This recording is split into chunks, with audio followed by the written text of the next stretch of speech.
So here's the situation as I see it when it comes to personal finance is, you have to get real with where your expenditures should or should not be.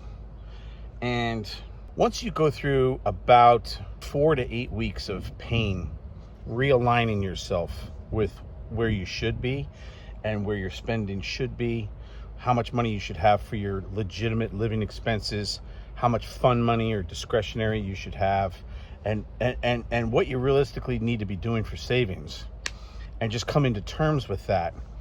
Once you do all that, you really have one or two things.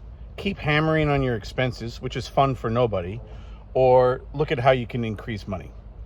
And I think just making sure that you're disciplined and you're not undermining your own efforts is like, after knowing your numbers, job two is making sure that you're not getting in your own way.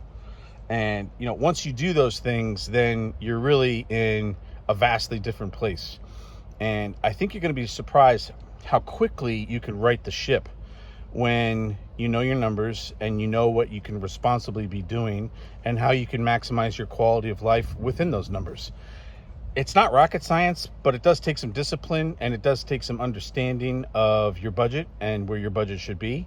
And that's what I'm here to do. I'm here to help you. So check out my other videos, reach out to me and hit me in one of the links on my socials, either here in YouTube or in Instagram or in TikTok. And let's make it happen for you. I hope you have the journey and the 180 that we've had with our finances. I think it's really going to be surprising for you.